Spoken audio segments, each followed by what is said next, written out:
በተለይ እነዚህ ተቃውሞች የበረቱት ቤተክርስቲያኗ እንደ ቤተክርስቲያን ግብረ ሰዶማዊነትን አትደግፍም ይታወቃል። ይሄ ማንም በኢትዮጵያ አንድ ኃጢአት ነው፣ ሁለተኛ ወንጀል ነው። ኢትዮጵያ መንግስትም ሴኩላር መንግስቱ ራሱ እንደ ወንጀል ነው የሚያየውና ይሄ ጥያቄ ውስጥ አይገባም። ነገር ግን ጥያቄ ውስጥ የገባው ፕሬዝዳንቷ በግል ፍላጎታቸው በተሰጣቸው ደግሞ የተለጠጠ የስልጣን ገደብ ተጠቅመው ከግብረ ሰዶማውያን ከሆኑ ወይም ደግሞ ግብረ ሰዶማዊነትን ከሚደግፉ ቤተክርስቲያናት ጋር ቤተክርስቲያኗን እያገናኟት ነው። ከነሱ እርዳታ እያመጡ ነው። በዛ መሰረት ደግሞ በተለይ በኮሌጁ አሳባው ኮሌጁ ላይ ግብረ ሰዶማዊነትን እንዲለሳለስ እያደረጉ ነው የሚል ወቀሳ ደርሶበታል። በሁለት ነገር ከፍለን እንያው። አንደኛ እንዳልከው የፕሬዝዳንት ስልጣን የተለጠጠ ነው የሚል አንድ አለ። በሌላ ቋንቋ ደግሞ የስልጣን ክምችት በአንድ ቦታ ተጠራቅሟል የሚል አለ። እንግዲህ ይሄንን ወደ ኋላ ሄዶ ቤተክርስቲያኒቷን ታሪክ ማየት ያስፈልጋል። ማለት የአንድ ሰው ስልጣን ምንጭ ደንቡ፣ ስርዓቱ ነው አንድ። ሁለተኛ ደግሞ የሰውየው ባህሪ ነው ወይ የሰውየው የሊደርሺፕ የአመራር ብቃትና ክህሎት ነው። ይሄንን ወስደን ስናይ እንግዲህ ቤተክርስቲያናችን ከ1958 ጀምሮ 1963 1970 1987 ከዛ ደግሞ 1999 2003 2005 2009 የመጨረሻው በጋራ ሁሉም ያደረገው 2015 ነው አሁን የምንሰራበት መተዳደሪያ የተሻሻለው ማለት ነው። የተሻሻለው በእነዚህ ሁሉ ውስጥ ዋና ጸሐፊ፣ ጠቅላይ ጸሐፊ ከ2009 በኋላ ደግሞ ፕሬዝዳንት ተብሎ ተጠራ። ስለዚህ በእነዚህ ሁሉ ውስጥ ለዋና ጸሐፊም ይሁን ለጠቅላይ ጸሐፊውም ይሁን ለፕሬዝዳንቱ የተሰጡ ስልጣኖች ነበሩ። በተለይ ደግሞ በ2009 ላይ በ2009 ላይ በተደረገው የመተዳደሪያ ደንብ ማሻሻያ ላይ ትልቅ ሺፍት ተደርጓል። አንደኛ ፕሬዝዳንት ማለት የጀመረው ከዚያ ጊዜ ጀምሮ ነው። ሁለተኛ ፕሬዝዳንት ብቻ ከሚባል ስልጣን አሁን የሚባሉ ስልጣን የነበረው ሰብሳቢ ላይ ነው። የቤተክርስቲያኒቱ የቦርድ ሰብሳቢ ቦርድ የሚባለው ማዕመጉ እንላለን እኛ። ስለዚህ ቢሮ ተቀምጦ የሚሰራው ሰውዬ ያለ ስልጣን ስለሆነ ለቦታው የሚመጥን ኃላፊነትና ተጠያቂነት እንስ ተብሎ በወቅቱ ለነበረው ፕሬዝዳንት ስልጣን ተሰጠ ማለት ነው። ከዛ በኋላ 2015 ላይ የስትራቴጂክ ፕላኒንግ ስንሰራ የነካካናቸው አንዳንድ የመተዳደሪያ ደንብ አካላት አሉ። ይሄኛው መሰረታዊ ነገር አልነካም፣ አልጨመረምም፣ አልቀነሰም። ስለዚህ ፕሬዝዳንቱ ቢግ ሺፍት የነበረው 2019 ነው። ስለዚህ በ2019 አሁን ፊት ለፊት ያለው ፕሬዝዳንት አልነበረም። ኢቨን ዋና ቢሮ ውስጥ አልነበረም። የልማት ተቋሙ ኃላፊ የነበረበት ሁኔታ ነው የነበረው። ምክንያቱም ይሄንን የምልበት ምክንያት ህግም ስርዓትም አንድ ሰው ብቻ ቀርጾ ራሱ እንደሚያደርግ ይሄ ቤተክርስቲያኒቷን አለማወቅ ወይም ደግሞ አውቆ የግል ፍላጎትን ለማራመድ ካልሆነ በስተቀር አንደኛ በመተዳደሪያ ደንባችን ውስጥ አንዳንድ አከራካሪ የሆኑ ነገሮችን በአንድ ቀን ጉባኤ በአንድ ዓመት ጉባኤ አናደርግም። የሚያከራክሩ ከሆነ በ2 ዓመት ነው የሚወሰነው። ከቅርብ ጊዜ ወደዚህ በ2/3 ድምፅ እንዲጸድቁ ተደረገ። ለምሳሌ ባለፈው ዓመት 2017 መጨረሻ ላይ መተዳደሪያ ደንቦች አንዳንድ ክፍተቶች ነበሩ።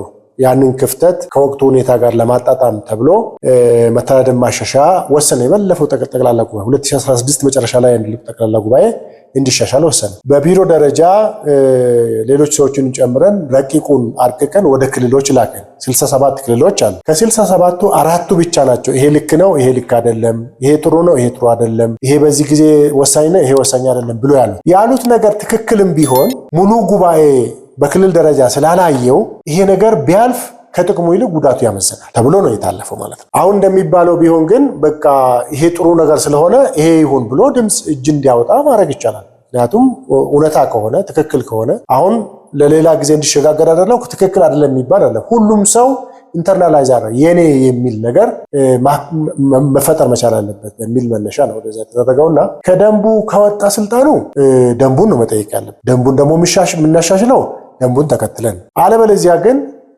እዚህ የተቀመጠው ሰው ስልጣን ኤክሰርሳይዝ ካረገ ይሰየው፣ በርታ፣ እግዚአብሔር ይባርክ ነው መባል ያለበት እንጂ በዚያ ልክ አይደለም። እንግዲህ ከዚህ ጋር ተያይዞ የተነሳው አሜሪካን የሄደው ሳያስፈቅድ ነው ሳያጸድቅ ነው ጉባኤ መርምሮ ይሄ ቤተክርስቲያኒቷን አለማወቅ ነው አንድ። ሁለተኛ ደግሞ ሆን ብሎ ነገሮችን ለማወሳሰብ ካልተፈለገ በስተቀር አንደኛ ጆብ ዲስክሪፕሽን ለፕሬዝዳንት ተብሎ ለሚቀመጠው ሰው ሲሰጥ ግንኙነት ማድረግ የስራው አካል፣ መሄድም አለመሄድም መላክም አለመላክም የስራው አካል። በሌላ በኩል ደግሞ በጀት የሚጸድቀው በየጣቢያው ሳይሆን በአመት አንድ ጊዜ ነው የሚጸድቅ። አንድ ጊዜ ሲጸድቅ ጉዞ የሚደረጉ ከሆነ ለጉዞ የሚያስፈልጉ በጀት ይጸድቃል። የት እንደሚኬድ ይነገራል። ለዛ የሚያስፈልጉ በጀት መጠን ይወሰናል። በዚያ መሰረት ነው እኔ የሄድኩት ማለት ነው።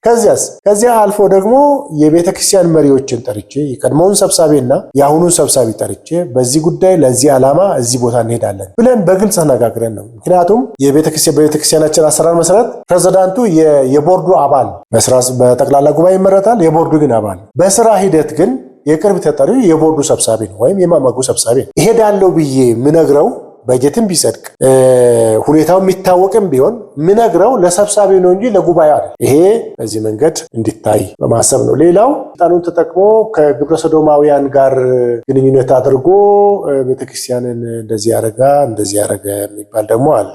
ይሄም የሚያውቁ አሉ፣ የማያውቁም አሉ። አሁን ለምመልሰው ለማያውቁት ነው። ሲጀምር ቤተክርስቲያን እስከዛሬ ከሰራችሁ ውጪ አዲስ ነገር አላደረግም። እኔም የኮሌጁን ፕሪንሲፓል ግልጽ አድርጉት እስከዛሬ ሲባል እስከዛሬ ምንድነው ይሄ በተለይ አናባፕቲስት ሜኖናይት ቢብሊካል ሰሚነሪ የሚባለው ነው አንዱ በዚህ ጉዳይ የታመው። አናባፕቲስት ሜኖናይት ቢብሊካል ሰሚነሪ የሚባለው ሰፊ ነው ታሪኩ። ሁለት ትምህርት ቤቶች ናቸው አንድ ላይ የመጡት። አንድ ላይ መጥተው ይህንን ስም ያዙ፣ አናባፕቲስት ሜኖናይት ቢብሊካል ሰሚነሪ ተባሉ። ይህ የራሳቸው ስም ነበራቸው። ሁለቱም ከዲግሪ በታች ነው፣ እስከ ዲግሪ ብቻ ነው የሚያስመርቁት የነበረው። ነገር ግን አንድ ላይ ብንመጣ በማስተርስ ደረጃ ብናስተምር ብለው አንዱ ኢንዲያና አንዱ ቺካጎ የነበረ አንድ ላይ መጥተው የማስተርስ ደረጃ ማስተማር ጀመሩ። የማስተርስ ማስተራስ ጀምሩ።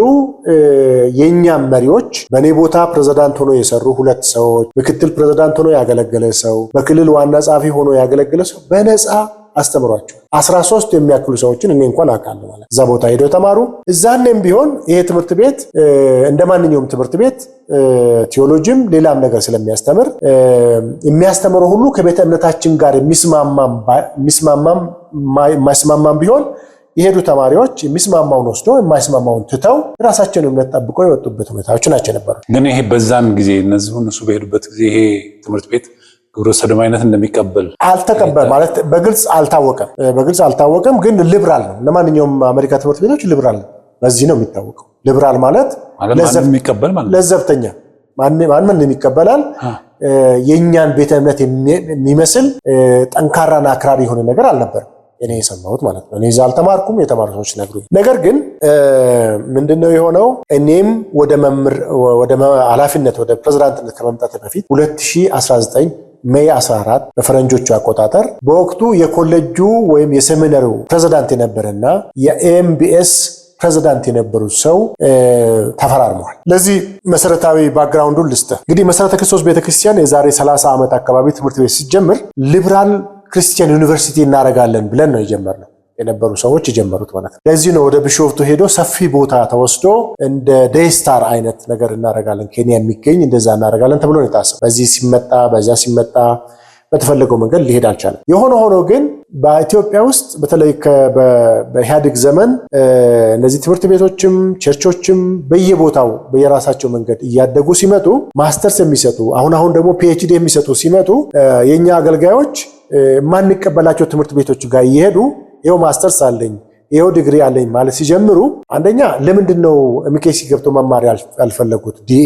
ቢኤ ዲግሪ ሲባል ትምህርቱ ጠንካራ ነው እንደዚህ ነው የሚል ፈርተው ሌላ ቀለል ያለ ትምህርት የሚሰጥ ትምህርት ቤት እየፈለጉ፣ ስለዚህ ምን አለች ቤተክርስቲያን ከዚህ ውጪ የሚመረቁትን ትምህርት ቤቶች አልቀበልም፣ ተማሪዎችንም እውቅና አልሰጥም ብላ ወሰነች። ይሄንም ብላ ከመወሰን አልፋ ለኔ ትምህርት ቤት ከዲግሪ በላይ የሚሰጥ ትምህርት ቤት ፈልጌ ከሱ ጋር መተባበር አለብኝ ተብሎ አሜሪካን ሀገር ፉለን ኮሌጅ ሄደዋል። ኢስተርን ሜኖናይት ዩኒቨርሲቲ የሚባል ሄደዋል። አናባፕቲስት ቢብሊካል ሰሚነሪ ሄደዋል። በአብዛኛው ሁሉም በሚባል ደረጃ ኢቭን ኢስተርን ሜኖናይት ዩኒቨርሲቲ አንድ ጊዜ በኮላቦሬሽን ጀምሮ ነበር። በኋላ ግን ፍቃድ የሚሰጠኝ አካል ከአሜሪካ ውጪ አልሰጥህም ብሎ ስላለው ቆመ ማለት ነው። አናባፕቲስት ቢብሊካል ሰሚነሪ ግን እኔም አልችልም፣ ነገር ግን አናባፕቲስት ቲዮሎጂ በሚባል በአንድ ኮርስ ከእናንተ ጋር መስራት እችላለሁ። እናንተም የማስተርሱን ነገር እየተማራችሁ ትሄዳላችሁ። የእኛም ስኮለር ሲመጡ ለእናንተ ትምህርት ሊሰጡ ይችላሉ። ስለዚህ ይህንን ማድረግ እችላለሁ አለ። ስለዚህ ቅድም እንዳልኩት የሁለቱ ኮሌጅ ወይም የሁለቱ ተቋማት ኃላፊዎች ተፈራረሙ። መቼ?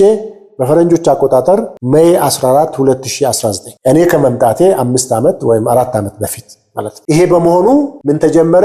ለኤምቢኤስ ቦታ የማከራየት ያክል ቦታ ሰጠናቸው። መጥቶ ክረምት ያስተማሩ። ትምህርቱ ግን በአብዛኛው ኦንላይን በዌብሳይት ወይም በኦንላይን የሚማሩት። ያም ቢሆን ግን ኤምቢኤስ የመኖናይት ዩኤስኤ ንብረት እንደመሆኑ መጠን ከአሜሪካ እንደመሆኑ መጠን ባህላችንን አስተምሯችንን በማይነካ መንገድ ምንም ሳንሰማ ማለት ነው ስለ ግብረ ሰዶማዊነት ምናምን ሳንሰማ በዚህ መንገድ እንዲሰጥ ብለው ቃል በቃል በተጻፈ በአንቀጽ 2 ቁጥር 7 ወይም 6 ላይ የተጻፈ ተፈራረሙ ማለት ነው።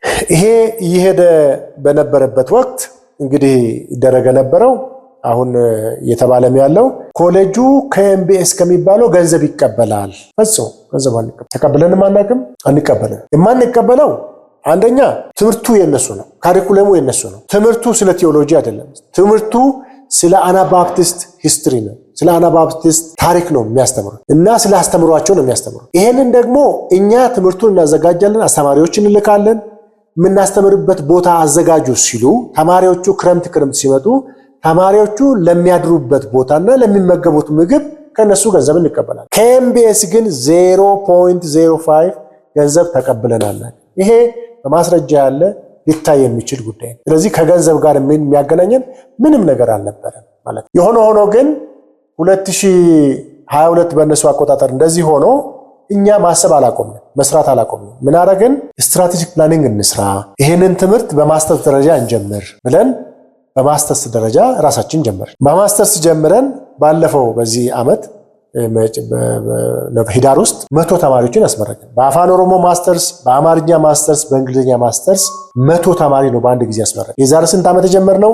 የዛሬ 3 ዓመት የጀመርነው። ስለዚህ አሁን አንዳንድ ሰዎች ኤምቢኤስ ጋር ያለው በጩኸት ነው የቆመ የሚለው ፈጽሞ ከዚህ ጋር የሚጣረስ ነገር። እኛ ከኤምቢኤስ ጋር ስንጀምርም ለዘላቂ አልነበረም፣ ስናቆምም በድንገት አይደለም ያቆም። ወደ ማቆሙ ከመምጣታችን በፊት እርሷም ወደ ፕሬዝዳንት ከመምጣቶት በፊት ጊዜውን በትክክል ባላስታወስም የኮሌጁ ፕሬዝዳንት ወይም ደግሞ ዲን ሆነው አገልግለዋል አይደለም?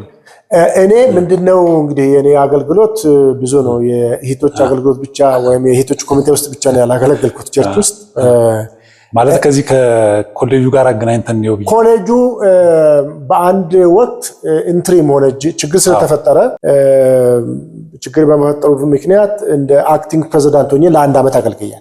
በዚያን ጊዜ ይሄ ፍርማም አልነበረም። እኔ ከወጣው በኋላ ነው ይሄ ፍርማ የተደረገው ማለት ነው። በዚያን ጊዜ አልነበረም፣ ጥያቄውም አልነበረም፣ ግን ፍላጎቱ ነበር። ይሄ ተፈራርሞ በዚህ መንገድ ነው የተጀመረው። ስለዚህ አንዱ ቋንቋር ጉዳይ ከኤምቢኤስ ጋር 1 ሳንቲም የገንዘብ ግንኙነት አልነበረም በፍጹም። ኦኬ እሺ፣ ወደ እንትኑ እንምጣና አሁን ከገንዘቡም ባሻገር አሁን ይሄ የትምህርቱ ግብረ ሰዶማዊነትን አልሶ ወደ ኢትዮጵያ ለማስገባት የታሰበ ነው ከነሱ ጋር ግንኙነት ማድረጉ የሚለውን እነዚህ ግለሰቦችም ሆነው የተለያዩ ማህበራዊ ሚዲያዎች ካራገቡት በኋላ በመግለጫችሁ ላይ እንግዲህ ከአናባፕቲስት ሴሚናሪ ጋር ያላችሁን ግንኙነት ማቋረጣችሁን እናንተም በመግለጫ ያሳውቃችኋልና እነሱ እንደሚሉት የኛ ጩኸቶች ውጤት ነው። ስለዚህ ለምንድን ነው ትክክል አይደላችሁ የምትሉን? ይኸው ውጤት አምጥተናል እያሉ ነው። ያ እንግዲህ እሰየው እንኳን ተሳካላችሁ። እኛም መመስገን ያለብን እንደሱ ከሆነ እኛም ሰምተን ህዝቡ የሚለውን ሰምተን ታጥፈን መወሰናችን መመስገን ያለበት መወቀስ አልነበረም። አዎ፣ ግን ከዛ ጋር አብረው ደግሞ ይቅርታ መጠየቅ ነበረባችሁ። ማለት በእነሱ ጥያቄ ውሳኔ ወሰናችሁ ከሆነ ተሳስተን ነበር ብላችሁ ይቅርታ መጠየቅ ነበረባችሁ። እሱ ወደ እሱ ልመጣለን። ግን እንደሱ እንዳልሆነ የሚያሳዩት ቅድም የጀመርኩት ጉዳይ ነው። ማለት ሲንጀምርም የጀመርነው ዛሬ አይደለም። ከኤምቢኤስ ጋር የተማርነው ትምህርት መተላለፍ የተጀመረው የቆየ ነው። ታሪካዊ ግንኙነት ነበረ። ሁለትም አሁን የጀመርነው ሳይሆን የኮርት የሚባለው የአናባፕቲስት ወይ ማትጋ የሚባለውን የጀመርነው 2019 ነው። እኛ ከመምጣታችን በፊት የተጀመረ ነው። የተጀመረው እነሱ ሰዎች ትክክል አይደሉም ለመኮነን ሳይሆን የኛን ፍላጎት ለማሟላት ከዚህ የምንማረው ነገር ካለ ተብሎ ነው የተጀመረው። ስለዚህ በዚህ መንገድ ሲጀመር ምን ጥፋት መጣ፣ ምን ቤተ እምነታችን ላይ ምን አመጣ የሚለው ነው መታየት ያለ። እንግዲህ አሁን እንደ ጀብድ የሚታየው እኛ ፈረንጆች ጋር አንሰራም እኛ ከንትን ጋር አንሰራም የሚባልም ፉከራ አይሰምቻል። ይሄ ውሸት ማለት መናገር ላያስፈልግ ይችላል።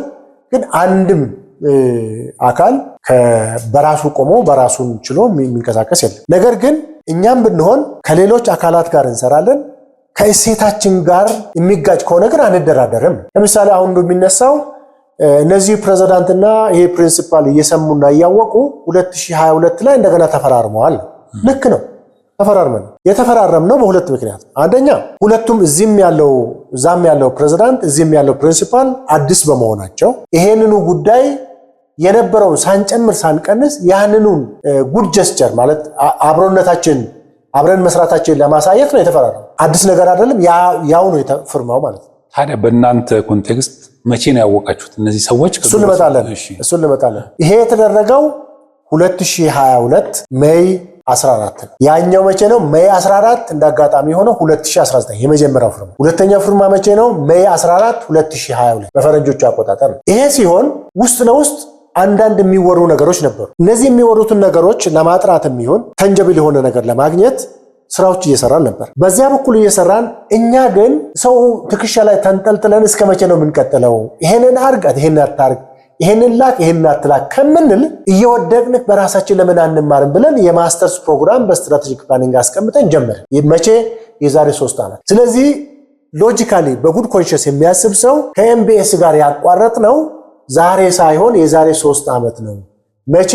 የዛሬ 3 ዓመት በማስተርስ ደረጃ በአማርኛ ስንጀምር፣ በማስተር ደረጃ በኦሮምኛ ስንጀምር፣ በማስተርስ ደረጃ በአማርኛ ስንጀምር፣ በእንግሊዝኛ ስንጀምር፣ በእነዚህ 3ቱ ቋንቋዎች በማስተርስ ስንጀምር ስንል ከዚህ ወጥተናል ማለት ነው። ምክንያቱም ዓላማችን ኤምቢኤስ እንዲህ ተተክሎ የራሱን ተቋም ፈጥሮ የራሱን ዲግሪ እንዲሰጥ አልነበረም። እኛም ከዚህ የምንማረው ነገር ይኖራል። የኛ ተማሪዎች ናቸው የሚማሩት። ሲማሩ ግን ከእሴታችን ጋር የሚጣረስ ነገር መሆን የለበትም ብለን ይሄ በእንዲህ እንዳለ የሜኖናይት ዩኤስኤ የሚባል እንግዲህ ሜኖናይቶች ብዙ ናቸው። ሜኖናይት ዩኤስኤ የሚለውን ወደኋላ ታሪኩን ባነሳልህ ጥሩ ነው የሚሆነው። ሜኖናይት ዩኤስኤ የሚባለው ሜኖናይት ቸርች የሚባል አለ በአሜሪካን ሀገር ከአውሮፓ ፈልሶ የመጡ። ሜኖናይት ጀነራል ኮንፈረንስ ደግሞ የሚባል አለ። ሌላ 2 ክንፍ ነበራቸው። እነዚህ 2 ክንፎች 2002 ላይ አሜሪካን ሀገር ኖረን በስደት ሀገር ኖረን አንድ ቋንቋ እየተነጋገርን ከሌላ ሀገርን ብንመጣ ለምንድን ነው አንድ ላይ አብረን ህብረት የማንፈጥረው ብለው 2002 ላይ ህብረት ፈጠሩ። ህብረቱ ምን ይባላል? ሜኖናይት ዩኤስኤ ይባላል። ግማሹ አክራሪ ነው፣ ግማሹ ለዘብተኛ ነበር ሲቀላቀሉ። በኋላ ግን ውስጥ ለውስጥ አንዳንድ ነገሮች ሳይመቻቸው ሲቀር ክፍፍል ተፈጠረ። ክፍፍሉ 2015 በፈረንጆቹ አቆጣጠር ጀመረ። 2018 19 ላይ በቃ ተለያዩ ማለት ነው። በተለይ የተለያዩት ለኛ ሚሽነሪ ሆኖ ከመጡ ሰዎች ያሉባቸው ላንካስተር ሜኖናይት ኮንፈረንስ የሚባለው ከሜኖናይት ዩኤስኤ ተለይቶ ወጣ። እሱ ብቻ ሳይሆን ኢቫና የሚባለው ተለይቶ ወጣ። ሌሎችም ተለይቶ እየወጡ ነው። 4 አቃሉ ተለይቶ ከዛ ይወጡ ማለት ነው። ለምንድን ነው ተለይቶ የወጡት? የግብረ ሰዶማዊነትን ጉዳይ እንደ ማንኛውም አባል እንቀበላለን የሚል አንድምታ የሚያሳዩ በመሆናቸው ገና ሳይወስኑ ነው የወጡት። ነገር ግን ሜኖናይት የወጡት ናቸው የሚያሳዩት ወይስ የቀሩት ይሄን አቋም ማራመድ ሲጀምሩ ተው አሏቸው፣ እምቢ አሏቸው። ይሄን ነገር ትክክል አይደለም አሏቸው፣ እምቢ አሏቸው። አይ ይሄንንማ አንቀበልም ብለው ወጡ ማለት። ሲወጡ የቀሩ ሰዎች 2022 ሜይ 29 ልብ በል እንግዲህ ሜይ 14 2022 እዚህ ተፈራረሙ። ሜይ 29 2022 በዛው ዓመት እነዛ ደግሞ ኦፊሻሊ በሚዲያ ወጥተው እኛ ግብረ ሰዶማዊ የሆኑ አባሎቻችንን እንደ አባል እንቆጥራለን፣ በዚህ ምክንያት መኮንን አንችልም፣ ይሄ ጉዳይ እንዲህና እንዲህ ነው ብለው መስበክ ጀመሩ ማለት ነው። ይሄ ኦፊሻል የወጣበት ጊዜ። ስለዚህ 10 ቀንም 15 ቀንም ቢሆን ይሄ ከመታወቁ በፊት ነው ይሄ ፍርማ የተደረገው ማለት ነው። ከዚያ በኋላስ 2022 ይሄንን ከወሰኑ በኋላ እኛ 2023 በአካል ትምህርት ቤቱ ጋር ሄደን ሌላ ስራ ጉዳይ ሄደን ይሄ ጉዳይ እንግዲህ ትምህርት ቤቱ አሁን የሜኖናይት ዩኤስኤ ንብረት ወይም ሀብት ስለሆነ እንጂ ትምህርት ቤቱ ላይ ዌብሳይታቸውም ላይ ምንም ነገር አልተቀየረም። ለዘብተኛ ናቸው። አሁን እንደ ማንኛውም የአሜሪካ ትምህርት ቤቶች ለዘብተኛ ናቸው። ነገር ግን ግብረ ሰዶማዊነትን እቀበላለሁ እቃወማለሁ የሚል አልነበረም እስከ 2023 አጋማሽ ድረስ። ለዘብተኛ ናቸው ማለት ይያዋል። እንግዲህ ለዘብተኛ ስልህ ለምሳሌ አሁን ሊበራል ቴዎሎጂ የሚያስተምሩ ሰዎች የትም ቦታ አለ ማለት መጽሐፎች አሉ ለዚህ የሚያስተምሩ። ይሄ እነሱ እንደዚህ ይላሉ፣ እኛ ግን እንደዚህ ምናምን ተላል። ይሄ ግን እኮ ኃጢአት ለዘብተኝነት እኮ አይደለም ግብረሰዶማዊነት ኃጢአት ነው። መጽሐፍ ቅዱስ በግልጽ ቋንቋ የሚናገር ለዘብተኛ የሆኑ ቤተክርስቲያናት ናቸው አለ እነዚህን የሚቀበሉ። እንግዲህ ለዘብተኛ የሚባለው በአስተምሮ ለዘብተኛ መሆን፣ ጸሎት ላይ ለዘብተኛ መሆን፣ አክርሬ አለመያዝ፣ አጥብቀ አለመያዝና ኃጢአትን ኃጢአት አይደለም ብለህ ማለት የተለያዩ ነገሮች ወደዛ ይገፋል ወይ? አዎ ሊገፋ ይችላል። አንዱም እሱ ሊሆን ይችላል ምክንያቱም። ነገር ግን ግብረ ሰዶማዊነትን መቀበል ኃጢአት ለዘብተኛ የሚባል ብቻ አይደለም። ስለዚህ ትምህርት ቤቱ ጋር ሲሄደን ይኸውላችሁ እኛ አቋም ግልጽ ነው። ከመኖናይቶች ጋር የምንሰራው ቫልዩአችንን ጠብቀን ነው፣ ድንበራችንን ጠብቀን ነው። በነገራችን ላይ እዚሁ አጋጣሚ መኖናይት ከሚባል ተቋም 0.5 ሳንቲም ለወንጌል ስርጭት ይሁን ለደሞዝ ይሁን ለምናምን የምንቀበለው ገንዘብ። ታዲያ ምንድን ነው የምትሰሩት? ምንድን ነው የሚያደርጉ? እንግዲህ ምን መሰለህ አሁን ሰው መኖናይት የሚባል ቤተክርስቲያኒቷን ለመመስረት አስተዋጽኦ ስላደረጉ በገንዘብም እንደሚረዱ ነው አሱ የሚደረግ። መኖናይቶች በባህሪያቸው በተቋም አይደለም ገንዘብ የሚሰጡት፣ በግል ደረጃ። በተቋም ደረጃ የሚሰጠው ማን ነው? መኖናይት ሴንትራል ኮሚቴ የሚባል ልማት ላይ የሚሰራ እዚህም ሀገር ቢሮ ያለው ከኛ ሳይሆን ከመንግስት ጋር የሚሰራ አለ። እሱ በተቋም ደረጃ ያለ። ከዚያ ውጭ ግን በተቋም ደረጃ የሚሰጥ ባህልም አልነበራቸው። በግል ሲሉ ማለት በግል ሲሉ ምን ማለት ነው? ለምሳሌ አንተ ባለሀብት ልትሆን ይችላል። የኤምኬሲን ጉዳይ የኤምኬሲ ኮሌጅን ጉዳይ አስረድቼ ትምህርት ያስፈልጋል፣ ለተማሪዎች ስኮላርሺፕ ይሄን ያክል ያስፈልጋል፣ ለቢልዲንግ ይሄን ያክል ያስፈልጋል ብዬ ካልኩ የኤምኬሲ ፍሬንድ ሆነ የኒውስሌተራችን ትቀበላለህ፣ ጥያቄ ትጠይቃለህ። በዚህ መንገድ ነው ፈንድሬዝ የምናደርገው እንጂ ተቋም ጋር ሄደን ከተቋማችሁ ከበጀታችሁ ይሄን ያክል ስጡን የምንለው ከመኖናይት ሰርክል ምንም የለም። ይሄ ከኔ ብቻ ሳይሆን ላለፉት 40-30 ዓመታት ምንም አይነት ነገር መኖናይት ከሚባል ኢቨን ከአክራሪዎቹ የምንቀበላቸው ለራሳቸው ስልጠና ሲመጡ $5000 ምናምን ካልሆነ ከምናምናቸው አክራሪማ ወግ አጥባቂም ከሚባሉ ጭምር ማለት ነው። ወደ ጀመርኩ ልሂድልህ። ስለዚህ 2023 አጋማሽ ላይ ሰሚናሪው ምን ይላል? አናባቢስ መኖናይት ቢብሊካል ሰሚናሪው እኛ ኢንክሉሲቭ ነን፣ ዲስክሪሚኔት አናደርግም፣ ግብረ ሰዶማዊ ይሁን ለስቢያንም ይሁን ጥቁርም ይሁን ምናምንም ይሁን ተማሪን ሁሉ እንቀበላለን አለ። እንግዲህ ይሄ ግፊቱ ከየት ነው የመጣው? ከሚያስተዳድረው አካል ከመኖናይት ዩኤስኤ የመጣ ግፊት ነው ብለን ነው የምናስበው። ኦኬ አሁን እንግዲህ ፓርትነራችንን ስንጀምር ይሄ ጉዳይ አልነበረም። አሁን ግን እየተማሩ ያሉ ተማሪዎቻችን አሉ። ይሄንንም እናንተ በግልጽ ቋንቋ በዌብሳይታችሁ ላይ እንደዚህ ጨምራችኋል። የሚላኩ አስተማሪዎች እና መምህራን ማናቸውም ይሁኑ ይሄንን ጉዳይ የማይደግፉ እውነተኛ አስተምሮ የሚያስተምሩ ትክክለኛ ክርስቲያን የሆኑ ሰዎች ብቻ ናቸው እኛ ጋር መላክ የሚችሉ ብለን በቃል ነገርናቸው። ነገር ግን ይሄንን ብቻ መናገር ሳይሆን ቅድም እንዳልኩት የራሳችንን ደግሞ የትምህርት ጉዳይ ጉልበት ሆነን ይሄ ጉዳይ የሆነ ሲመጣ እኛ ጉልበት ሆነን ለተማሪዎቻችንም ነገርን፣ ለስታፍም ነገርን፣ እንግዲህ በእኛ ዙሪያ ያሉትን ነገርናቸው። በዚያ አግባብ እንደምናቆም ግልጽ ነበር። አሁን 30 ወይም 25 የሚሆኑ ተመርቋል በዚህ ፕሮግራም። እኔ ማን እንደሆኑ በአካል በስም አሁን አላቃቸውም። እዚህ ሲመጡ ምናለን እዚህ የሚመጡ አስተማሪዎች በአንድም በሌላ ምክንያት ስለ ግብረ ሰዶማዊነትም ይሁን ስለ ሂውማን ሴክሹዋሊቲ በሚባል ጀነራል ነገር አንስተው የውይይት አጀንዳ የጥያቄ መልስ የሚያደርጉ ከሆነ እኛንን ዲፖርት እንዲደረጉ ምንም ጥያቄ አንጠይቅም ብለናላቸው። ስለዚህ በዚሁ አጋጣሚ መታወቅ ያለበት ኤምቢኤስ ኢንክሉሲቭ ነኝ ስላለ እዛ የሚያስተምሩ አስተማሪዎችና ሰራተኞች ሁሉ ግብረ ሰዶማዊን ይደግፋሉ ማለት አንችልም። የሚደግፉ አሉ፣ ያልሆኑ አሉ፣ የሚቃወሙ አሉ፣ እዛው የሚኖሩ አሉ። ይሄንን ስናነሳ በአጠቃላይ አሜሪካ ውስጥ ህግ ነው። ግብረ ሰዶማዊነት ህግ ሆኗል። አሁን አዲሱ ፕሬዝዳንት ከመጡ በኋላ ጾታ ምንድነው ጋብቻ በሁለት ጾታ ብቻ ነው ያሉት ማለታቸው እንጂ በቀደመው አመራር እኮ ህግ ሆኗል። ስለዚህ በየትኛውም ትምህርት ቤት ውስጥ ኢንክሉሲቭ ማለት ከባድ ነገር አይደለም ለነሱ ማለት ነው፣ ለኛ ግን ከባድ ነገር ነው። ስለዚህ እዚህ የመጡ አስተማሪዎች በአንድም በሌላ ምክንያት ይሄንን ጉዳይ አላነሱም፣ ሊያነሱም አይችሉም ነበር። በዚህ መንገድ ተጠንቅቀን እየሄድን የራሳችንን ጀምረን 100 ሰው ያስመረቅንበት ምክንያት ገና ምንም ጥያቄ ሳይነሳ የዛሬ 3 ዓመት ነው ያቋረጥ ነው። ኦፊሻሊ ግን አሁን ስንሄድ 2026 ይሁን ወይም 25 ስንሄድ እንግዲህ ላለፉት 40 ዓመታት ወይም 50 ዓመታት አብሬ ሰራ የነበረን ድርጅት አቁሜያለሁ አቋርጫለሁ ብላት አሰራር አለ፣ አመራር አለ፣ አደራረግ አለ። ይሄንን ፌስቡክ ላይ ወተን አቁመናል ብለን አናውጅም። ሂደቱን ጠብቀን ነው የምንሰራው። ስለዚህ በዚህ መንገድ እዚህ ባሉት ሰዎች ዘንድ እንደምናቆም እርግጠኛ ነን። እናቆማለን እንደምናውቀው እነሱም ያውቃል። ምንም ግልጽ ምክንያቱም ሁለት ማስተርስ እንኳን አንድ ትምህርት ቤት አይሆን ቤት እንደማከራየት እንጂ ገንዘብ አንቀበልም። የኛን ተማሪዎች ስለሚያስተምሩ ብቻ ነው እኮ ከነሱ ጋር የተፈራረመ። ኦኬ እንደዛ ከሆነ ደግሞ በአሁን በመጨረሻ በሄዳችሁ ጊዜ በቨርጂኒያ ኮሚኒቲ ሚኖናይት ቤተክርስቲያን የገንዘብ ማሰባሰብ ተናድርገዋል። ያ ደግሞ ያ ቤተክርስቲያን በግብረ ሰዶማዊነት የሚታወቅ ነው እና እንዴት እዛ ቦታ ሄዳችሁ ተገኝታችሁ እንደዛ ላይ ቤተክርስቲያን ገንዘብ ተሰበስባለች የሚልም ጥያቄ መጥቷል።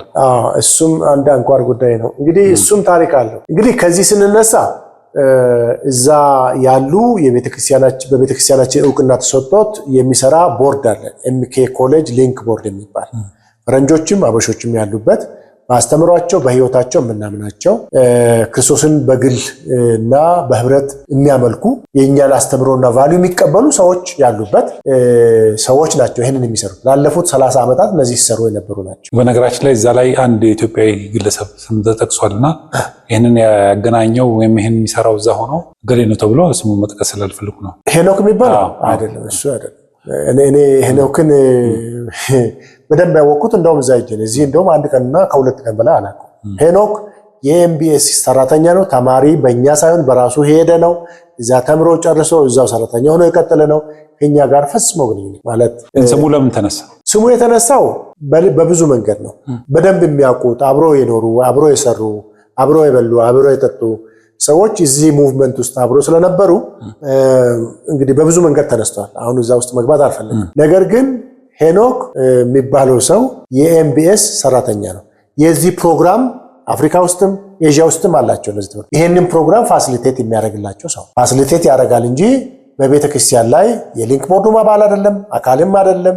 እኛንም ሊያዘንም ሊመራንም የሚችልበት መንገድ የለም። በነገራችን ላይ ልጁም እንደዚህ እንዳደለ ይሄንን ማድረግ ስልጣን እንዳለለው ፈጽሞ እኛ ስንሄድ በተለይ 2003 ስንሄድ በራሱ ወጪ በራሱ መኪና ከቦታ ቦታ ወስዶናል። ይሄ ደግሞ በኢትዮጵያዊነቱ እንጂ በመሰረተ ክርስቶስ የቀድሞ አባልነቱ እንጂ የመሰረተ ክርስቶስ ቤተክርስቲያን አመራርን በራሱ መንገድ እንደ ግለሰብ ግን ይሄ ሰው ከግብረ ሰዶም ጋር የሚያገናኘው ነገር አለ ማለት በፍጹም ማለት ሁለት ልጅ ያለው ከሚስቱ ጋር አብሮ የሚኖር ግብረ ሰዶማዊ ነው ማለት አይከብድም። ግን እንደዛ ሲባል ሰምተዋል። ሰምቻለሁ። ብዙ ነገር ማለት ሁለት ጨቅላ ሕፃናቶች አሉ። ሁለት ጨቅላ ሕፃናቱን ፊት ለፊት አድርገው እንትና ግብረ ሰዶማዊ ነው ብሎ ሲናገሩ እኮ እኔ በጣም ተሸማቀቅኩ፣ በጣም አዝኛለሁ፣ አልቅሻለሁ። ማለት እሱ ውስጥ ገብቼ አሁን ብዙ ነገር መናገር አልፈልግም። ይሄ ልጅ ግን እንደ ማንኛውም ኢትዮጵያዊ ይሄ ብቻ እኮ አይደለም የረዳን። እዛ ስንሄድ እኛ መንዳት ስለማንችል አለሳዘርዋይስ መኪና የኢንተርናሽናል ድራይቪንግ ላይሰንስ ካለለ በስተቀር ብዙ ሰዎች እኮ ረድቶናል። ይሄ ዩኒክ የሆነበት የራሱ መስመር አለ። እሱ ከግል ጉዳይ የሚገናኝ የግል ጥላቻ፣ የግል ጠብ፣ የግል ምናምን ስላለው እሱ እዛ ውስጥ መግባት አልፈልግም። ነገር ግን ሄኖክ ታደሰ መኮንን የሚባል ከኛ ጋር ምንም ግንኙነት የለውም እና እሺ ወደ ቨርጂኒያው እንመለስ። ወደ ቨርጂኒያው እንግዲህ እነዚህ ሰዎች መጀመሪያ ሜሪላንድ፣ ከዛ በኋላ ቨርጂኒያ፣ ከዛ በኋላ ፔንሲልቬኒያ፣ ከዛ በኋላ ኢንዲያና፣ ከዛ በኋላ ኦሃዮ የሚባሉ 5 ግዛቶችን ይሄንን ፋሲሊቴት የሚያደርጉ ሰዎችን አዘጋጅተናልና እዚህ ቦታ ነው የምትሄዱት ብሎ ነው የጠሩት። ሲጠሩን እስከ ዛሬም ድረስ ከኛም በፊት የነበሩ ሰዎች ተመሳሳይ ነው ሲሰሩ የነበሩ። ቦርዱ በፕሬዝዳንቱ በኩል ደብዳቤ ያደረሰን። ሜሪላንድ ሲሆን የሚያስተባብር አለ፣ ቨርጂኒያ ሲሆን የሚያስተባብር አለ፣ ፔንሲልቬኒያ ሲሆን የሚያስተባብር አለ፣ ኦሃዮም ኢንዲያና የሚያስተባብር የኤምኬ ፍሬንድስ የሚባሉ አሉ። ቅድም እንዳልኩ በስም የሚታወቁ እስከዛሬ ሲረዱ የነበሩ ፋሲሊቴት የሚያደርጉ ሰዎች ያሏቸው አሉ። ሜሪላንድ ቆይተን ቨርጂኒያ ሄደን ከ2 ነው ከ3 ቀን በኋላ ሄደን አደርን። በነጋታው ማታ ነው ፈንድሬዝ የምናደርግ። ፈንድሬዝ ከማድረጋችን በፊት ቅድም እንዳልኩ በአካል የሚታወቁ ሰዎችን እኛ አንዳንዶቹን እናውቃቸዋለን። አንዳንዶቹን እኮ ያሉት የት መሰለ የማገገሚያ አይደለም የነርሲንግ ሆም አርጅተው የነርሲንግ ሆም የሚሉት አላቸው ሲያረጁ ሰዎች የሚቀመጡበት ማለት ነው። እዛ ውስጥ ያሉትን እዛ ጠይቀን፣ ጡረታ የወጡትን ደግሞ በቤት ያሉትን ደግሞ በቤታቸው ጠይቀን፣ መምጣት የሚችሉትን ደግሞ በስራ ቦታቸው ጠይቀን ማታ እንዲመጡና እኛ ሪፖርት እንዲሰሙ የእኛን ህንፃ ጉዳይ እንዲሰሙ እና ጓደኞቻቸውንም ምናምናቸው ሰዎች እንዲጠሩ ጋብዘን አንድ ተቋም ጎራ አለ። ተቋሙ ሚሽን የሚሰራ ነው። ሰውየውን ስለማቀው ጉዳዩን ነገርናችሁ እና እኛ ምንለውን ስማ ፈንድሬዝ ልናረግ ነው የመጣ ነው ብለናል። ይሄንን ስናረግ ቨርጂኒያ እንደምናረግ እንጂ ሃሪሰንበርግ ከተማ እንደምናረግ እንጂ የት ቦታ የት ቤት እንደምናረግ ከዚህ በፊትም ጠይቀን አናውቅም። ከኛ በፊትም የነበሩ ሰዎች ጠይቀው አያውቁም። ምክንያቱም ዊዝ ትረስት ነው የምናረግ። ከዛ በኋላ እሱ ምን አለ፣ እኔ መምጣት አልችልም፣ ሌላ ፕሮግራም አለኝ። የኔ ፓርትነሮች ግን ለዚህ ህንፃ ግንባታ ማዋጣት የሚችሉ ከሆነ እነግርላችኋለሁ አለ። ከዚህ ተለያየን። ራታችንን በልተን ወደ ግብዣው ቦታ ሄድን ማለት ነው። ግብዣ ቦታ ሄድን። በሩ ቁልፍ ነበር። ቁልፉን የተረከበው እኛን ይነዳን የነበረ ፈረንጅ። ቁልፉን ከፈረንጆቹ ተቀብሎ ከባለ ቸርቾቹ ከባለቤት ኮሚኒቲ ምንሆና ቸርች ተቀብሎ ከፍተን ነው የገባን። ከፍተን ገብተን የሚጸልዩበት የሚያመልኩበት ቦታ ሳይሆን ምግብና ሻይ የሚበሉበት ቦታ ወንበር ዘርግተን ለኤልሲዲ የሚሆነውን ነገር አዘጋጅተን ሰዎችን ዌልካም እያለን ጋበዝናቸው። መግለጫ ከሰጠን በኋላ ራት አበላናቸው። የሚያዋጡትን አዋጡ፣ ፕሌጅ የሚያደርጉትን ፕሌጅ አደረጉ። ስለዚህ የተጠቀምነው አንደኛ ጸሎት ቤቱ የማን እንደሆነ ማነቅ ጀምር። ወደ ቀደመው ልጨርስልህና ይሄ ሰውዬ ምን አደረገ? በፌስቡክ ላይ ፖስት አደረገ። ያ ፌስቡክ በሌሎች አካላት ሼር ተደረገ። የት የሚል ኮሚኒቲ ሜኖናይት ቸርች ይደረጋሉ። እኔም ሼር አድርጌያለሁ ይመስለኛል። ይሄ ሲሆን እኛ አደረግን፣ ወጣን። ስንወጣም ጠረጴዛዎቹን መልሰን ቤቱን ቆልፈን ነው የወጣን። የዛ ቤተክርስቲያን አባላትም መሪዎችም አልተገኙም።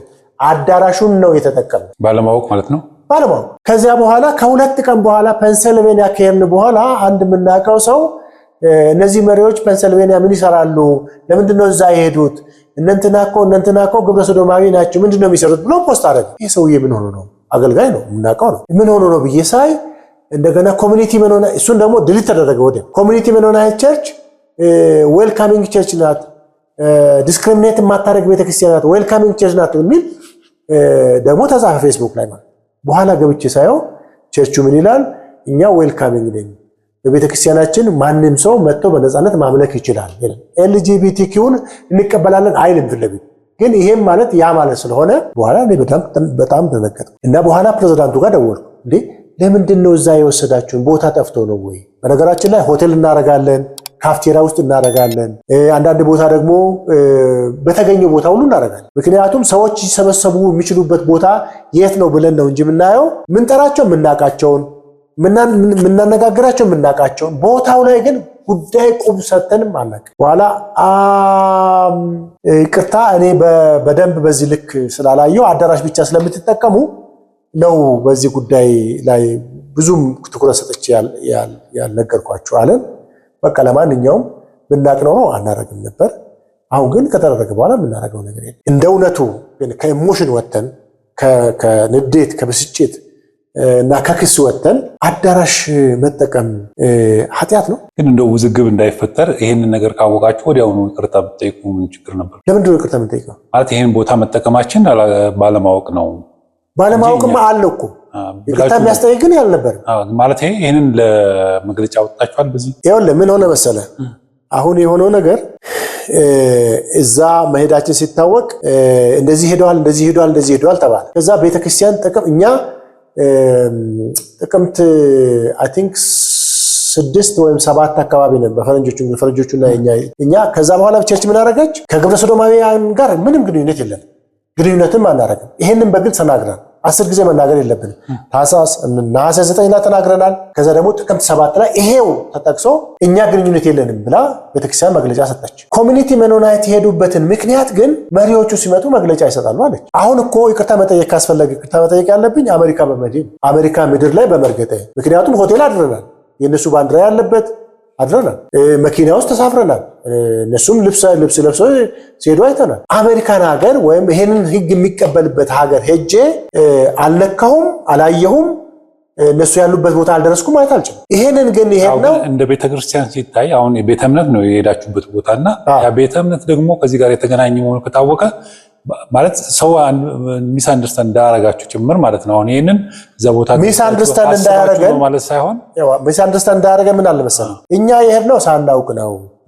እንዲያውም ለምስክርነት እንዲጠቅማችሁ ከፈለግን ይሄው ከዛ ያሉ ሰዎች እዛ የሚመሩን ሰዎች የጠሩን ሰዎች ደብዳቤ ሊጽፉ ይችላሉ። ኃላፊነቱን እንቀበላለን አለ እኮ ሰውዬው። ማለት ኃላፊነቱን እንቀበላለን አለ ቦርዱ።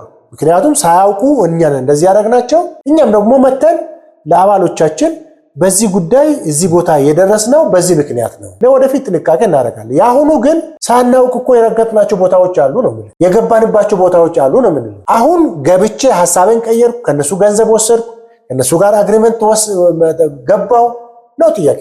አላደረኩም ነው፣ ላደርግም አልችልም ነው። እሱ ማድረግ አይደለም። እኛ እኮ እዛ እያለን እዚህ መታችሁ ስበኩ ተብለናል። የምናውቃቸው ስለሆኑ የዚህ ኮንፈረንስ አባል ናቸው ወይስ አይደሉም የሚለውን ለይተን አይ ይቅርታ አድርጉልን አንመጣም። እኔ እኮ 6 የፈረንጆች ቸርች ሰብክ ያለው የሰበኩት ግን ከኛ አስተምሩ ጋር የሚሄዱትንና ላንካስተር መኖናይት ጋር ከሌሎቹም ጋር ከአጥባቂዎቹ ጋር የሚቆሙትን እንጂ ከሌሎቹ ጋር እምቢ እኮ ነው ያለ ፊት ለፊት። ዛሬ ብቻ ነው 2023 ላይ ኮንፈረንሳቸው ላይ እንድንገኝ እኮ ጋብዘውናል በደብዳቤ ኦፊሻል። አንገኝም ነው ያለ። ብርም እኮ ሊሰጡን እኮ የሚችሉ ሰዎች ነበሩ፣ እምቢ ነው እኮ ያለ። ስለዚህ አንዳንዱ ማለት ሌላ ነገር በውስጥ አስበህ እንዲህ ብታረግ እንዲህ ይሆን ነበር ማለት እውነት ነው። ስለጨመርኩ እኔ እንደዚህ ስላልኩ አይደለም እውነት የሚሆን። ስለዚህ እዛ መሄዳችን ሳናውቅ በማድረጋችን ተጠያቂ ልንሆን አይገባም። ወደፊት ግን ስናደርግ ጠይቀን ሰዎችም ቢያዘጋጁ ምናምናቸውም ሰዎች ቢሆኑ እዚህ ቦታ ምንድነው እነዚህ ማን ናቸው ብለን እንጠይቃለን። ከዚያ ውጭ ግን እንደው ለመመጻደቅ ተብሎ የሚባሉ ነገሮች የሚጠቅሙ አይመስለኝም። የትም ቦታ ሊወስዱን ይችላሉ ብዬ አላስብም። ከዛ ይልቅ ከገንዘብ ጋር ግንኙነት አላችሁ ወይ? ከአስተምሮ ጋር ግንኙነት ፈጥራችኋል ወይ? እና ከሌላ ጉዳይ ጋር ቤተክርስቲያንን ከሚያነካካ ነገር ጉዳይ ነበራችሁ ወይ ከተባለ በፍጹም ማለት ሰው እንደዚህ ስላለኝ አይደለም እንደዚህ የምናደርገው።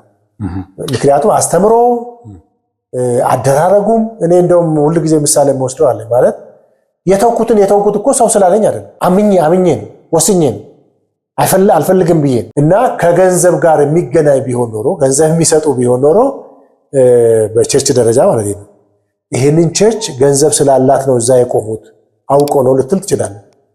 ከቤተ ክርስቲያን የምንቀበለው ገንዘብ የለም። ከድርጅት የምንቀበለው ገንዘብ የምናውቃቸው ያለፉት 30 ዓመታት 40 ዓመት አብሮን የሰሩ ሰዎች ነው ከዛ ገንዘብ የምንጠይቀው የሚለውን ለማሳሰብ።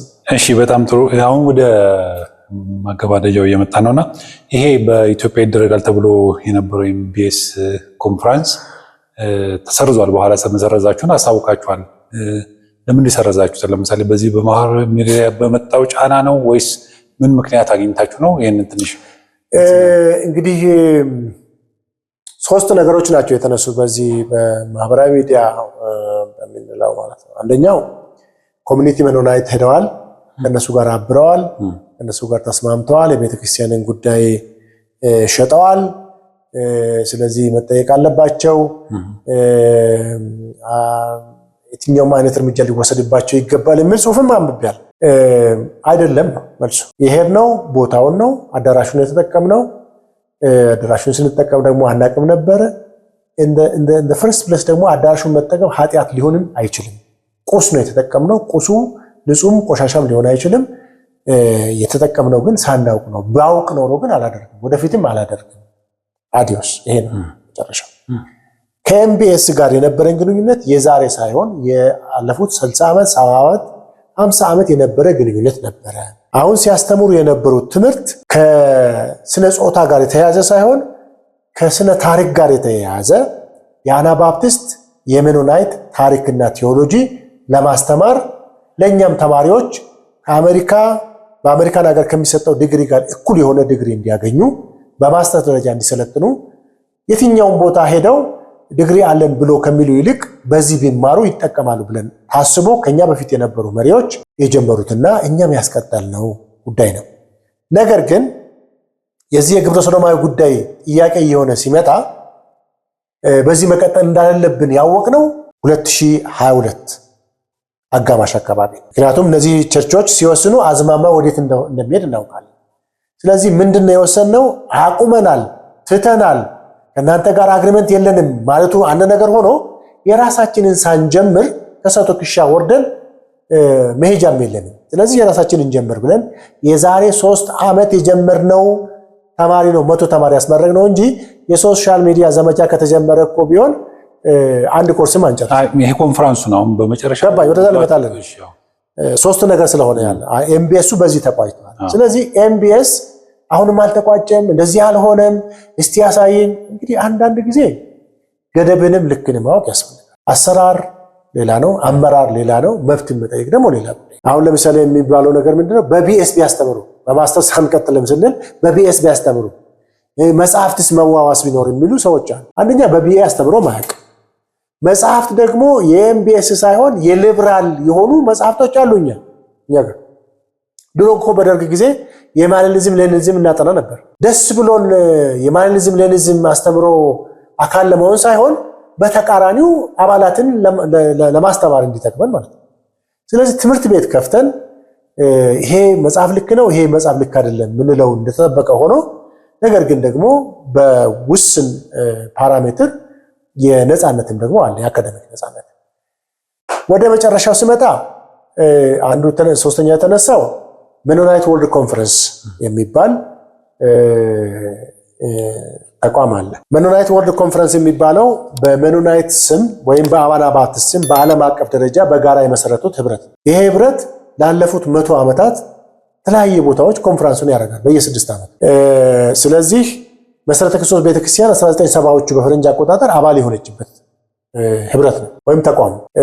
የኛ መሪዎች ሊቀመንበርነትም በምክትል ሊቀመንበርነትም በተለያዩ ኮሚቴዎችም ተሳታፊ ሆነው አገልግሏል በዚህ ጉዳይ ውስጥ። ነገር ግን አሁን እኔ ወደ አመራር የመጣሁት 2012 መጨረሻ ነሐሴ አካባቢ ወይም መስከረም ላይ። እኔ ከመምጣትም በፊት ከኔ ቀደም በነበሩ መሪዎች በነበሩ ጊዜ እነዚህ የሜኖናይት ወርልድ ኮንፈረንስ ኃላፊዎች መጥተው እዚህ እንደሚደረግ ቦታውን አይተው ሁኔታውን አይተው ማህበራዊ ግንኙነቱን አይተው እዚህ እንደሚደረግ ተነጋግረው ነበር። ስለዚህ አሁን የጀመርነው እኛ ከመጣን የጀመርነው ይሄ ተደጋግሞ ስለሚነገር ነው። እኛ ከመጣ የጀመርነው ነገር ተደርጎ ስለሚወራ ማለት። ስለዚህ ቀድሞ የተጀመረ እና በ2022 ደግሞ ኢንዶኔዥያ በተደረገው ጉባኤ እኔም የቀደሙ መሪዎችም አብረን በነበርንበት ከዚህ በኋላ ለዛሬ 6 ዓመት ይሄ ፕሮግራም የሚሆነው ኢትዮጵያው ነው 2028 በፈረንጆች አቆጣጠር ደግሞ ዲክሌር የተደረገበት። ልብ በል እናንተ ፍላጎት ነው እነሱ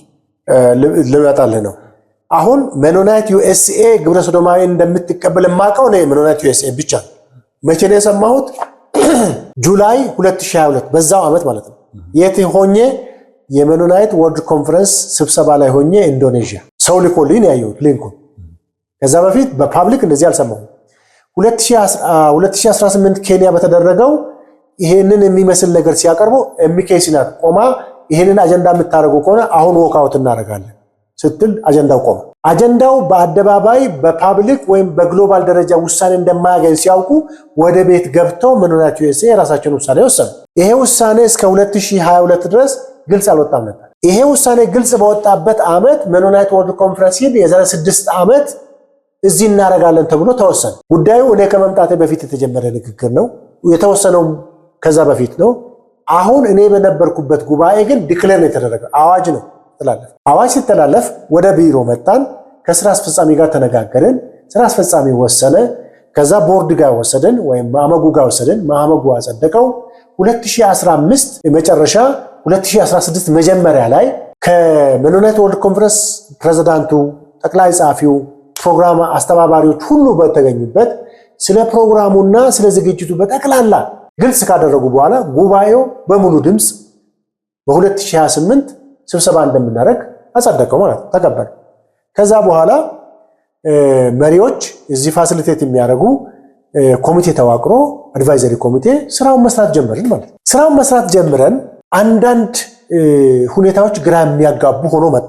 ለምሳሌ ሜኖናይት ዩኤስኤ ውስጥ ያሉ ሰዎች ሊመጡና ላይመጡ የሚችሉባቸው ሁኔታዎች ምንድን ናቸው? እነዚህ የሚመጡ ከሆነ እንዴት አድርገን ነው የምናስተናግደው?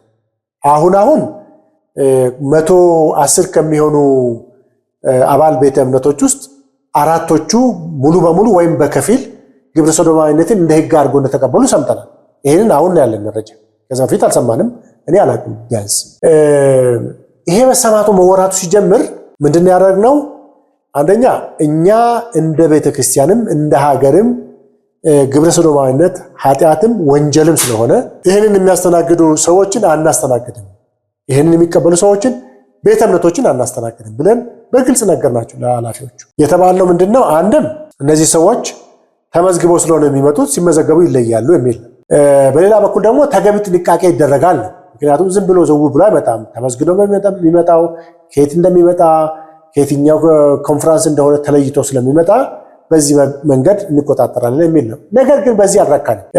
በ2023 በፈረንጆች አቆጣጠር ኢስት አፍሪካ ውስጥ ያሉትን ገንዘብ አውጥተን በጀት መድበን ፕሮጀክት ሰርተን ገንዘብ ፈልገን 3 ቀን ከኬንያ፣ ከታንዛኒያ፣ ከሩዋንዳ፣ ከኡጋንዳ ጠርተን እዚህ ያሉትን መሪዎች እዚህ መጠርተናቸው በዚህ ጉዳይ 2 ላይ ነው የተነጋገርነው። አንደኛው በግብረ ሰዶማዊ ጉዳይ ያላችሁ አቋም ምንድነው? አሁን አንዳንድ ነገሮች እየገፉ እየመጡ ነው። ምንድነው የምታስቡት? አይ እኛ መጽሐፍ ቅዱሳዊ እውነትን ይዘን ኃጢአት ነው ምንለው፣ ከዚህ ጋርም ህብረት አናደርግም፣ ፈጽሞ ይሄንን ከእናንተ ጋር እንቆማለን አሉ።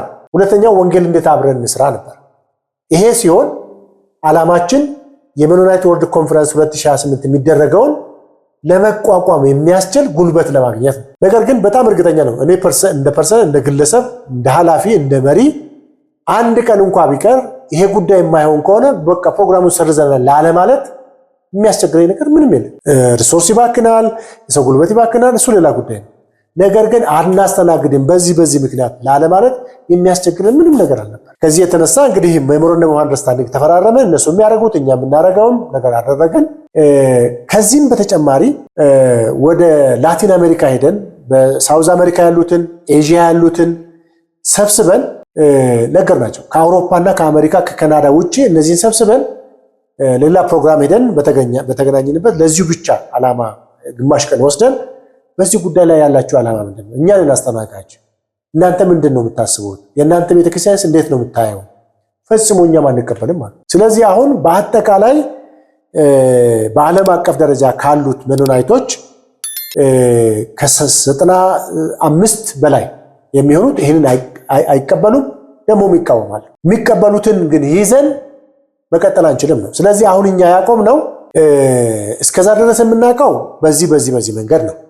የመኖናይት ዩኤስኤን ብቻ ነው የምናውቀው። አሁን ግን 4ቱ ከዚህ ውጪ 3ቱ በከፊልም በሙሉም በነገራችን ላይ ከፊል የምንለው ለምን መሰለህ? አሜሪካ ሀገር ብትሄድ በዲኖሚኔሽን አይደለም የሚጠሩት፣ መኖናይት ይባላሉ። እዚህ ያለ አንድ አጥቢያ አለ፣ እዚህ ጋር አንድ አጥቢያ አለ፣ እዚህ ጋር አንድ አጥቢያ አለ። አጥቢያዎቹ በየራሳቸው ራስ ገዝ ናቸው። አናት ላይ ያለው ኮንፈረንስ ቢወስን ሊቀበሉም ላይቀበሉም ይችላል። ስለዚህ መኖናይት ዩኤስኤ ውስጥ ያሉ በሙሉ ግብረ ሰዶማዊን ይቀበላሉ ማለት አንችልም። የምናውቃቸው አሉ፣ አብረን አንሰራም፣ ግን የምናውቃቸው የማይቀበሉ ግን አንዳንድ ጊዜ አብሮ መጸለይ፣ አብሮ ማሰብ፣ አብሮ መነጋገር ብቻ ስለሆነ የሚያደርጉት አብሮ ይቀጥላል። ለምን አይወጡም? እሱ ሌላ ጉዳይ ሆኖ ማለት። ስለዚህ ከዚህ የተነሳ ምናልን ይሄ ፕሮግራም አሁን መኖናይት ወርልድ ኮንፈረንስ የኛ የከሰስነው ምንድነው? እኛ መኖናይት ወርልድ ኮንፈረንስ ግብረ ሰዶማዊነትን ይቀበላል ብለን አናምንም። ምክንያቱም በየትኛውም ደንቡ፣ በየትኛውም የውስጥ ደንቡ፣ በየትኛው መመሪያ ውስጥ ግብረ ሰዶማዊነትን ይቀበላለሁ ብሎ አያውቅም፣ አላለም፣ አይልምም። ነገር ግን እነዚህን አባል አድርገህ ለምን አቀፍካቸው? እነዚህን አቀፈ ባለህበት ሁኔታ ውስጥ እኛ ከአንተ ጋር መቀጠልም ቢሆን አለበለዚያም ደግሞ ፕሮግራም ማስተናገድ አንችልም ብለን አሳወቅን። አሁን እዚህ ጋር መነሳት ያለበት መኖናይት ወርልድ ኮንፈረንስን እንደ ድጋፍ ሰጪ ወይም እንደ ረጂ አካል አድርጎ የሚታይበት ሁኔታ 0.5 ሳንቲም እንቀበል። ይልቁኑ እኛ በየዓመቱ 4000 እየከፈልን $4000 እየከፈልን አባል ይሆንበት። ስለዚህ ብንኖር የሚጠቅመን ትንሽ ነው፣ ብንወጣ የምንጎዳው ትንሽ ነው። ስለዚህ ነገር ግን ላለፉት 70-60 ዓመታት አብረን የኖርን ስለሆነ አሁን የወደፊት ጉዳይ ኮሚቴ ተቋቁሞ ጥናት እያደረገ ነው። አሁን ግን የፕሮግራሙን የማስተናገድ ጉዳይ ግን አባል አድርጎ ባቀፋቸው ሰዎች ምክንያት ፕሮግራሙን ማስተናገድ አንችልም ብለን አሳውቀናል። ስለዚህ ሰው ከአባልነት አልወጣችሁም፣ ግን ከኮንፈረንሱ ብቻ ነው። ከአባልነት ለመውጣት የሚያግደን ነገር የለም። ነገር ግን የገባንበት ሂደት እንዳለ ሁሉ የምንወጣበትም ሂደት አለ። ለምን ጊዜ ወሰደ? ጊዜ የሚወስደው አንደኛ ጠቅላላ ጉባኤ ነው የሚወስነው። ሁለተኛ ስንወጣ ለምንድን ነው የምንወጣው የሚባሉ ነገሮች መጠናት አለባቸው። ቅድም እንዳልኩ 95 ማስቀምጣችሁ ሰረዝን፣ ፕሮግራሙን ሰረዝን ማለት አንዱ ምልክት ነው። ግልጽ ቋንቋ ተናግረናል። ምንድነው ግልጽ ቋንቋችን? መኖናይት ወርልድ ኮንፈረንስ ግብረ ሰዶማዊነትን እንደ ማንኛውም አባል የሚቀበሉ ቤተ እምነቶችን አቅፎ የሚይዝ ከሆነ የኛ ግንኙነት ስብሰባውም ይቋረጣል ብለን አሁን አቅፎ ያዘ ተቋረጠ አይደለም። ምን መሰለህ አሁን እኮ በ6 ዓመት አንድ ጊዜ ነው የምንገናኘው አይደለ? ማለት አሁን ልክ ስብሰባው ላይ እንደወሰናችሁት የኛውንም ወዲያውኑ ደግሞ ወሰነ። ምን መሰለህ ስብሰባውን ያቋረጥ ነው ስብሰባውን ለማድረግ የነሱ ወጪ ነው የነሱ ፕሮግራም ነው። ስብሰባ ብቻ ነው የምናደርገው፣ ቦታ ብቻ ነው፣ ፋሲሊቴት ብቻ ነው፣ ገንዘቡ ከነሱ ነው። እንደ ሆስቲንግ ቸርች ሁኔታዎችን ነው የምናመቻቸው። እሱን የማናደርግበት ምክንያት እነዚህ ሰዎች አባል ሆኖ ከቀጠሉ ነው። ለምሳሌ ይሄንን ሰምቶ መኖናይት ወርልድ ኮንፈረንስ አይ እነዚህን 4ቱን ቤተ እምነቶች ከአባልነት አውጥቻለሁ ብሎ ለምንድን ነው የምንወጣበት ምክንያት ለምንድን ነው? ካወጣ ማለት ነው ካወጣ ምክንያቱም ፕሪኮንዲሽን አስቀምጠን ነው። ይሄንን ይዘህ እስከቀጠልክ ድረስ አናስተናግድም ማለት ይሄንን ይዘህ የምትቀጥል ከሆነ ከአንተ ጋር አንቀጥልም ነው ሌላ አማርኛ። ግን የኤምቢኤስ ፕሬዚዳንት የሆኑት ዴቪድ ፖርሻት በድረገጻቸው ላይ ያስቀመጡት ምንድነው ይሄ በኢትዮጵያ መሰረተ ክርስቶስ ቤተክርስቲያን በግብረ ሰዶማዊነት ወጣች አይደለም የሚለው በሶሻል ሚዲያ በተደረገባት ጫና ብሎ ነው። እዚህ ላይ ያለ እንግሊዝኛው አንብቦታል ብዬ አስባለሁ። እኔ ብዙ አላነበብኩም እውነት ለመናገር የፈለጉትን ማየት ይችላሉ እነሱ ዛራቸው እሳቸው እንደዛ ብለዋልና በነገራችን ላይ እሱ ማለት የኤምቢኤስ ፕሬዝዳንት ነው። ይሄኛው ደግሞ ሌላ ነው። አሁን ማውራው ተቋም የመኖናይት አባል ነው እዛም አባል አይደለም። ፓርቲኩላር እሱ የትምህርት ተቋም ነው። የትምህርት ተቋም ስለሆነ በትምህርት ተቋም ሌላ ኮሚቴ ውስጥ ሊኖር ይችላል። ግን ተቋም አባል የሆነው መኖናይት ዩኤስ የሚባለው ስለዚህ እሱ ማለት የግል አስተያየታቸውን ነው የግል አስተያየቱን ያደረገው እንጂ ምንም የሚያገናኘው ነገር እኔ ማንም ይበልቅ አሁን እንደነገርኩ በመሰረተ ክርስቶስ ጉዳይ ላይ እኮ የሚወስን አንድ አካል የሚወስነው አባላቷ መሪዎቿ ናቸው የሚወስነው። ምክንያቱም ቅድም እንዳልኩት ገንዘብ ሰጥተውን ምንታለን ቢሆን ኖሮ እነዚህ ሰዎች በገንዘባቸው ምክንያት እንላለን። በነገራችን ላይ በመኖናይት ወርልድ ኮንፈረንስ 53% አፍሪካ ውስጥ ነው ያለው፣ 15% ሊብራሉንም አክራሪውንም ጨምሮ ካናዳና አሜሪካ ነው ያለው፣ 24% ደግሞ ላቲን አሜሪካና ፓሲፊክ ነው ያለው፣ 1% አውሮፓ ነው ያለው። ከ53% 50% የሚኬስ ነው። ስለዚህ ብንወጣ የምንጎዳው ነገር የለንም በትክክለኛ ማለት ነው።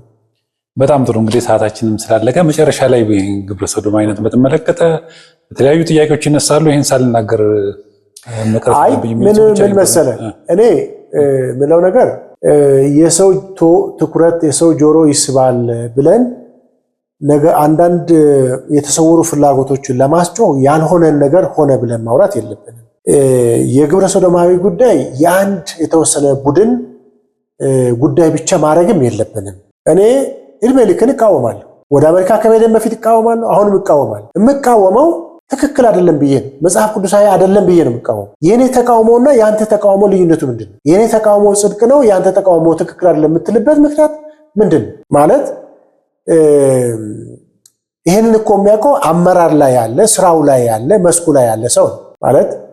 ስለዚህ ለግል ፍላጎቶቻችን በውስጣችን ያለውን ነገር የምናስተናግድበትን እና ደግሞ የሰውን ትኩረት ይሰባል ብለን በምናስበው መንገድ ባናደርግ ጥሩ ነው የሚል ነው። ሌላው ይሄ በጣም እኛን ጮሃለን፣ ውስጥ ለውስጥ ግን የሚሰሩ ስራዎች አሉ። ስለዚህ የእግዚአብሔርን ጽድቅ ማስተማር፣ ክርስቶስን ለሰዎች ማሳየት፣ ቅድስናን ማስተማር ተገቢና አስፈላጊ ነው። አለበለዚያ ግን በኢትዮጵያ ውስጥ ትልልቅ የገንዘብ ተቋማት ይሰራሉ፣ ትልልቅ ድርጅቶች ይሰራሉ። መሰረተ ክርስቶስ ቤተክርስቲያን ከማንም መኖናይት አካል የምትቀበለው ገንዘብ የላትም። ሌላውን ትተን መሰረተ ክርስቶስ ቤተክርስቲያንን በዚህ ልክ ማሰብ እና መሪዎቹን በዚህ ልክ ማሰብ ሌላ ጉዳይ ነው። ስለዚህ በጋራ እንቃወም ካልን፣ በጋራ እንቁም ካልን የማያውቀው ሰው አስረድቶ በጋራ እንጩህ ማለቱ ነው የሚበጀው እንጂ አንተ ነክተሃል፣ አንተ እዚህ ጋር ቆመሃል ብለህ አንዱን ተከሳሽ ካረክ ለዚህ ስርዓት ለዚህ ድርጊት ይሄ